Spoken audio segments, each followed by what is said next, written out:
Hello guys, Pakistan எவ்வளவோ பண்ணுறாங்க. எப்படியாவது நம்ம ஒரு சமாதானம் படுத்திட்டு ஈரானுக்கும் அமெரிக்காவுக்கும் ஏதாவது ஒரு பேர் வாங்கணும்னு நினைக்கிறாங்க. முன்னாடியே ஈரான் வந்து ஒரு சொதப்புவாங்க. இந்த மாதிரி அவங்க என்ன பேச்சுவார்த்தை கூப்பிடுறது, அமெரிக்கா நாங்கள் வர முடியாது அப்படின்னு சொல்லிட்டு சொதப்புவாங்க. பட் ஆனால் இந்த வாட்டி ஈரானுடைய ஃபாரின் மினிஸ்டர் அப்பாஸ் வந்துட்டார். ஓகேவா, இஸ்லாமாபாத்துக்கு பாகிஸ்தான் வந்துட்டார். ட்ரம்ப் வந்து என்ன சொல்றாரு, நாங்கள் ஆள் அனுப்புகிறோம் அப்படின்னு சொல்லியிருக்காரு. அதை பற்றியும் ஃபுல் டீட்டெயிலாக என்னென்ன நடக்க வாய்ப்பு இருக்கும் அப்படிங்கிறத வீடியோவில் பார்க்கலாம். வீடியோவை ஸ்கிப் பண்ணாமல் பாருங்கள். வீடியோக்கு லைக் பண்ணி ஷேர் பண்ணி சப்போர்ட் பண்ணுங்கள். நீங்கள் வீடியோ பார்க்கும்போது தான் எனக்கு ஒரு மோட்டிவேஷனாக இருக்கும். கிட்டத்தட்ட ஒரு வீடியோ மேக் பண்ணுறதுக்கு எவ்வளோ நேரம் ஆகும் அப்படிங்கிறது யூடியூபராக யாராவது பார்த்தீங்க அப்படின்னா கண்டிப்பாக தெரியணும். வாங்க வீடியோக்குள்ளே போகலாம். என்னுடைய ஃபாரின் மினிஸ்டர் அப்பாஸ் வந்து அரைவ் ஆகிட்டார் பாகிஸ்தானில். சரி, ஓகே. என்றைக்கும் ஈரான் வந்து இந்த மாதிரி வந்து பிளாக்கெட்ஸ் எடுக்க சொல்லுங்கள் யூஎஸ்ஏல அப்படின்னு நிறைய ஒரு கண்டிஷன்ஸ் கொடுத்துட்டு தான் அவங்க வருவாங்க, இல்லை ஏதாவது குழப்படி பண்ணுவாங்க. பட் ஆனால் இந்த முறை வந்து Iran foreign minister Abbas Pakistan நிறைவானோடனே நியூஸ் வந்து யூஎஸ்ஏ பிரசிடென்ட்டுக்கு போயிடுச்சு. அப்போ வந்து யூஎஸ் பிரசிடென்ட் ட்ரம்ப் என்ன சொல்கிறாரு அப்படின்னா, ஓகே நாங்கள் வந்து ஆள் அனுப்புகிறோம் அப்படின்னு சொல்லிட்டு அவங்களும் வந்து ஆள் அனுப்புறது ரெடியாக இருக்கிறதுக்கு இருக்காங்க. ஓகே சரி ப்ரோ, நீ நல்ல விஷயம் தானே, நீ ஏன் ப்ரோ குழப்புற அப்படின்னு சொன்னீங்க அப்படின்னா அங்கே இருக்கிறது தான் மேட்ரு.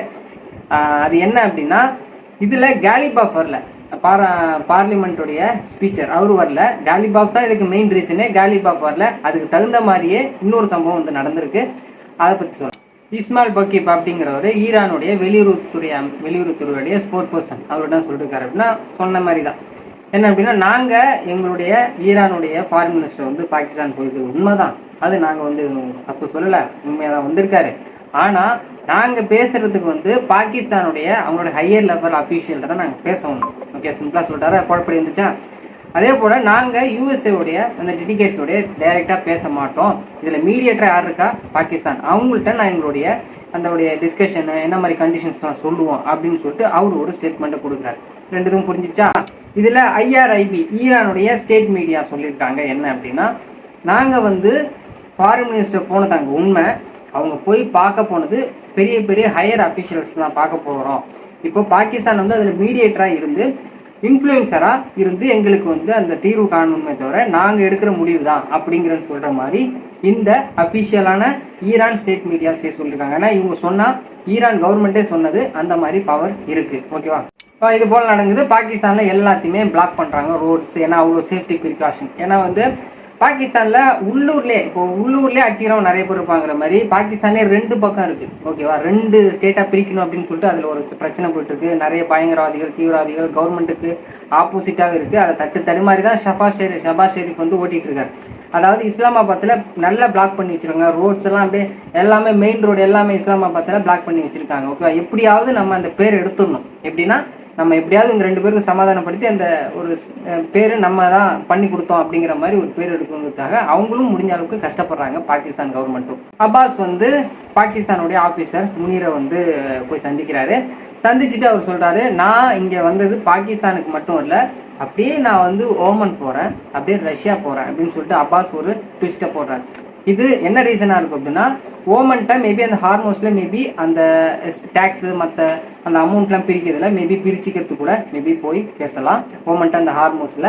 அது மட்டும் இல்லை, ரஷ்யாட்ட போகிறதுக்கான ரீசன், இப்போது இஸ்ரேல் எப்படி யூஎஸ்ஏ ரொம்ப ஒரு சேஃப்டியாக இருக்காங்களோ, யூஎஸ்ஏ ரொம்ப ஹெல்ப் பண்ணுறாங்களோ இஸ்ரேலுக்கு, அதே போல் ஈரானுக்கு ரஷ்யா மேபி ஹெல்ப் பண்ண வாய்ப்பு இருக்கும் அப்படின்னு சொல்லிட்டு அதுக்கு கூட ஈரானுடைய ஃபாரின் மினிஸ்டர் மேபி ரஷ்யாவை கூட போகலாம் அப்படிங்கிற ஒரு நியூஸ் வந்து நமக்கு கிடைக்க வருது. ஓகேவா, இதில் காலிபாஃப் வரல, உடனே எல்லாம் ரிப்போர்ட் எல்லாமே போகுது. ஓகே, ரிப்போர்ட்டில் என்ன சொல்கிறாங்க அப்படின்னா, முதல் சுற்று பேச்சுவார்த்தை காலிபாஃப் தானே வந்தார், அவரை வந்து டெலிகேட்ஸ் அந்த பதவியிலேருந்து நீக்கிட்டாங்க போல இருக்கு, அதனால் இதுக்கப்புறம் எல்லாத்தையும் பார்க்க போகிறது அப்பாஸ் அப்படிங்கிற மாதிரி ஒரு நியூஸ் வந்து ஈரான் மீடியா வரைக்கும் டிஸ்ட்ரிபியூஷன் ஆகுது. ட்ரம்ப் சொன்ன மாதிரி இந்த மாதிரி ஆயிடுச்சுன்னு சொல்லிட்டு ஒரு குழப்பம் வருது. பட் ஆனால் அவங்க என்ன சொல்கிறாங்க ஈரான் தரப்பில், இது கம்ப்ளீட்லி ஃபேக் நியூஸ் தாங்க, ஈரான் மக்களுக்காக எது பண்ணாலுமே அதை நல்லதுக்கு தான் நாங்கள் பண்ணுவோம், அதனால் நாங்கள் காலிபாஃப் அப்பாஸ் அப்படின்னா நாங்கள் எதுவும் பிரித்து பார்க்கல, எல்லாருமே எங்களுக்கு ஒன்று தான் அப்படின்னு சொல்லிட்டு அவங்க ஒரு ஸ்டேட்மெண்ட்டை கொடுக்குறாங்க ஈரான் கவர்மெண்ட்டு. ஓகே, ட்ரம்ப் எப்படியும் ப்ரெஸ் கான்ஃபரன்ஸ் வந்துருவார்.